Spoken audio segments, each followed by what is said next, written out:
Alô, alô Brasil, tudo bem com vocês? Eu sou Israel, tô aqui mais uma vez no meu canal para falar de literatura com vocês e hoje eu vou falar do fantástico Mar Morto, do Jorge Amado. Eu li nessa edição da Record, 75, tá? Mas esse livro ele foi publicado originalmente em 1936. Só porque eu abri a minha boca para falar que isso aqui estava num bom estado, a hora que eu tava lendo, as páginas foram simplesmente assim, se desmanchando na minha mão, né? Foram caindo, a capa caiu. Ele tá inteirinho, mais ou menos, né? Porque eu queria, para poder, até mesmo porque eu comecei a fazer anotações nele, eu vou ter que ir recuperando ele até a hora que eu releia, numa edição mais nova, passar aí todas as anotações e colocar anotações novas e tal. Mas, por enquanto, estamos de livro remendado, né? Que beleza. Eu tenho muito para falar sobre esse livro, eu achei uma leitura muito interessante, até mesmo porque eu não tive muito contato com o Jorge Amado antes disso. Eu li Capitães da Areia, li algumas entrevistas, li uma coisinha ou outra dele no Pasquim, só, né? E o que dá para dizer sobre isso aqui, antes de tudo, é que esse livro é triste, como o próprio título fala, né? Um mar morto. Diferentemente de Capitães da Areia e Gabriela Cravo e Canela e demais títulos do Jorge Amado, aqui a gente não tem uma Bahia colorida, uma Bahia alegre, né? Até mesmo Capitães da Areia, que é um livro bem triste, ele é um livro muito colorido, muito diurno, né? Tanto é que a cena mais pop do filme, do livro, ela é justamente num carrossel. E aqui não, aqui a gente tem um mar gelado, a gente tem uma praia à noite, muitas cenas aqui se passam à noite, a gente tem muitas tempestades, a gente vai ter ali muitas mortes incrivelmente dolorosas e precoces e por aí vai. Jorge Amado escreveu esse livro quando ele tinha apenas 24 aninhos, né? Então, isso é bom porque a gente repara que ele tinha talento, né? É um livro realmente muito bem escrito. Eu tenho um vídeo aqui no canal lendo trechos desse livro, tá aqui em cima em algum lugar. E, porém, é uma linguagem muito viciosa, né? Ela enjoa muito fácil. Não sei se é algo contemporâneo, né? O leitor e a leitora de 2021 que vão ficar um pouco mais enfadados com isso, mas enfim. Por que mais enfadados? Porque o livro ele vai e volta, e vai e volta, e sentenças inteiras se repetem, e casos inteiros se repetem com palavras diferentes, né? Eles são parafraseados ali dentro do próprio livro. Eu achei isso legal porque isso quer justamente remontar o mar, né?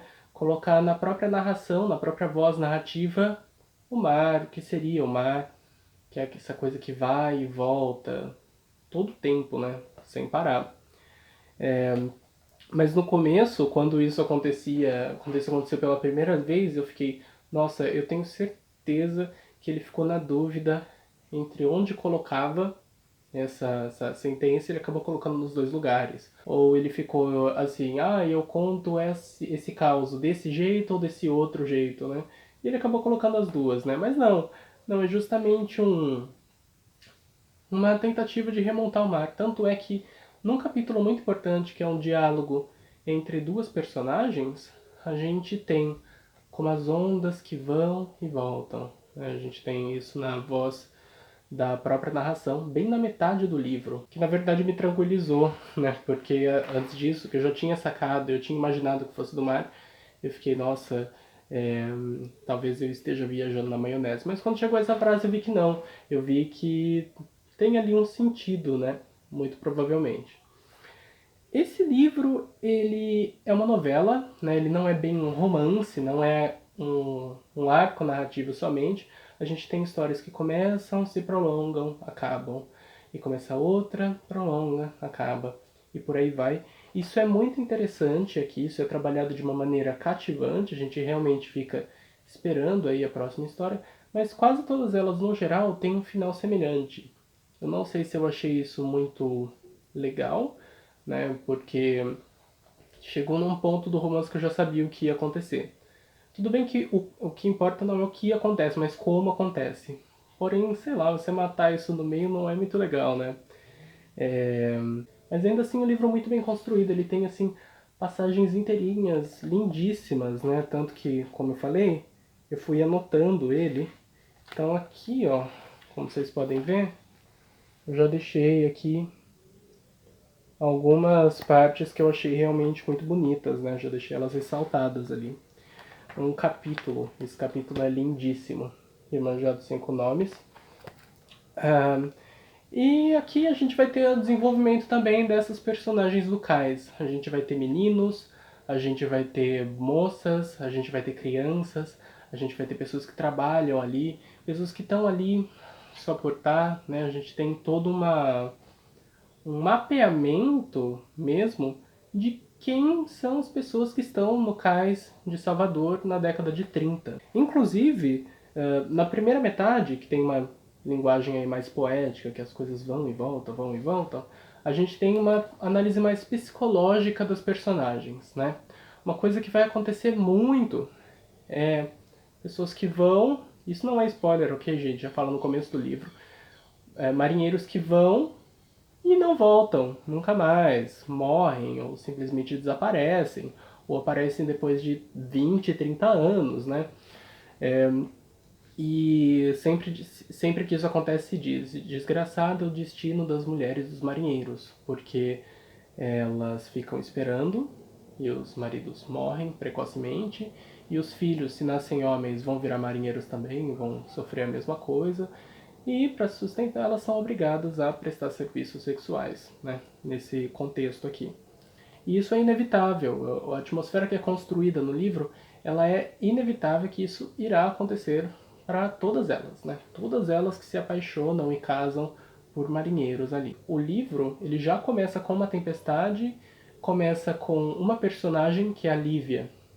Começa com ela angustiada para ver se o companheiro, o amado dela vinha, e a Maria Clara que recebe a notícia que o pai e o filho morreram, e o pai morreu tentando justamente salvar o filho, e não conseguiu. A gente vai ter aqui muitos tipos de tristeza, a gente vai ter luto, a gente vai ter própria solidão, a gente vai ter contendas de família, a gente vai ter doença. É um livro ali que ele vai realmente destrinchar a dor, o que é muito interessante.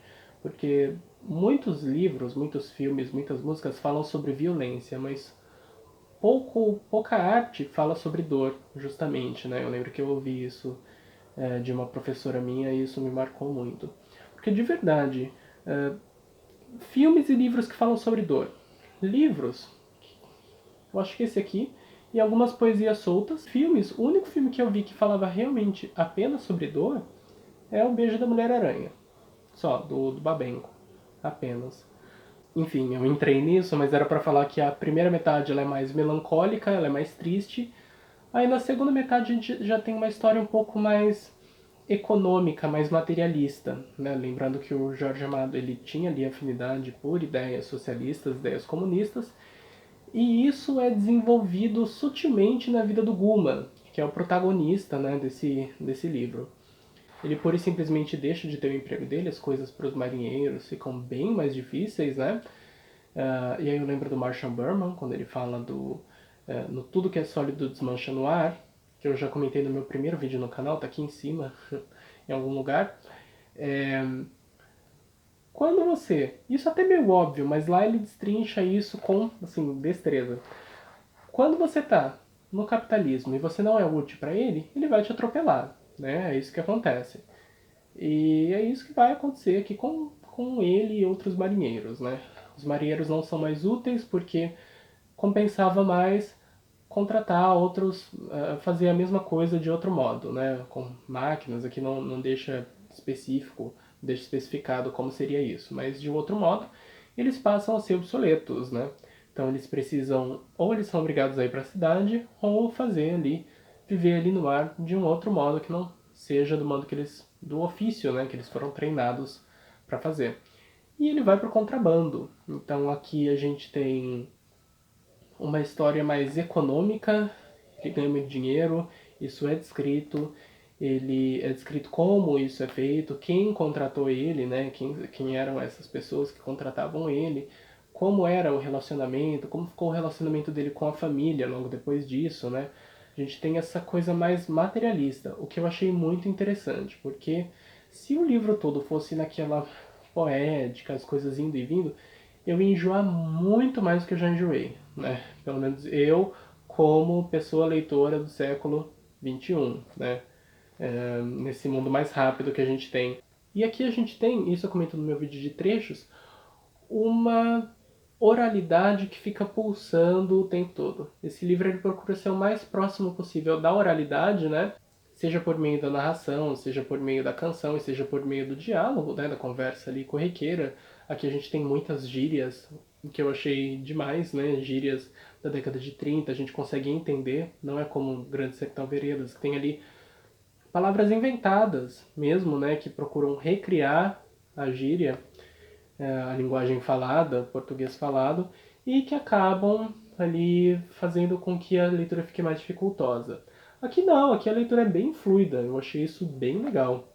Inclusive a gente tem, em determinado momento, a gente tem o Filadélfio, que ele escreve cartas ali para as pessoas, né? Ele é um beberrão, mas ele estudou no colégio de padres, então ele ajuda as pessoas a escreverem cartas. E nas cartas que ele escreve, tem ali alguns indícios de oralidade também. Inclusive tem uma cena engraçadíssima. Sim, porque também tem humor nesse livro sombrio, né? O Goma diz assim para ele: Olha, o Guma diz assim pra ele: Olha, escreve, você é tão bonita como X. Aí ele fala: Não, eu não vou colocar isso porque Y é mais bonito, eu vou colocar Y. E aí eles brigam, né? É uma cena engraçadíssima.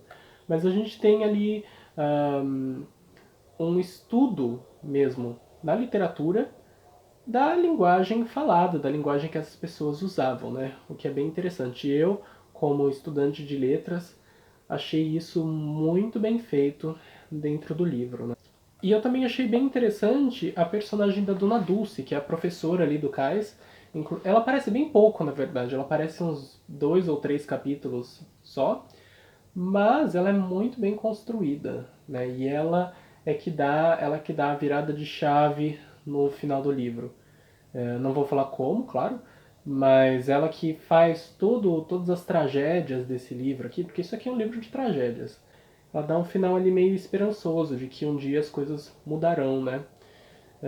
E ele deixou isso implícito uma esperança meio socialista aqui, né? Apesar de que ela pode ser lida sem ser com esse viés aí. E essa personagem da Dona Dulce, ela vai ensinando, né? Ela tenta ali ensinar as pessoas falam que ela é boa, só que ela não acredita. E a gente tem todo um estudo psicológico dela, assim, né? Por que, que ela não acredita que ela era boa para as pessoas e tal. E apesar dela aparecer poucas vezes, isso vai reverberando nas vezes em que ela aparece. E lembrando que logo depois de Mar Morto, ele vai lançar justamente Capitães da Areia, né? Seu livro mais conhecido. Bom, considerações finais. Mar Morto é um livro triste, é um livro sombrio, fala de um mar que enfeitiça as pessoas. É até meio clichê falar isso de que o mar é um personagem aqui, mas é verdade, né? Tanto que ele está aqui no título, ele vai aparecer a todo instante. Poucas cenas são aparecidas ali na cidade. E eu gostei, eu gostei. Se eu fosse dar uma nota de 0 a 10, eu daria 6, né? Porque eu sou meio chato, mas eu gostei do livro ainda assim. Se eu fosse definir esse livro em uma palavra, seria profundo, né? Fazendo um jogo aí com o próprio mar. E é isso. Foi uma boa leitura que eu pretendo fazer aí com mais maturidade daqui a algum tempo. Bom, não sei se alguém deve ter percebido isso, mas eu não fiz o vídeo. Nesse mês de agosto eu quero ler aqui o As Meninas, da Lígia Fagundes Telles. Faz um tempo que tá aqui na minha estante, né? Vamos ver, já me falaram muito bem desse livro mais de uma vez. Ah, e uma coisa que é muito interessante, eu não sei sinopse nenhuma na hora de ler as minhas coisas, né? Então eu não sei do que se trata esse livro, eu só sei o contexto que se passa na ditadura civil-militar. Mar Morto eu não sabia nada mesmo. E eu quero ler O Nome da Rosa, que eu não sei absolutamente nada, só que é um livro muito bem elogiado e que fala um pouquinho do Aristóteles. E é isso aí. Muito obrigado pela sua atenção. Deixe aí comentários, sugestões. Se você gostou, curta. Se você quer acompanhar esse canal, se inscreva aí. Me siga nas redes, tá tudo aí embaixo. Isso aí. Tchau, tchau. Até a próxima.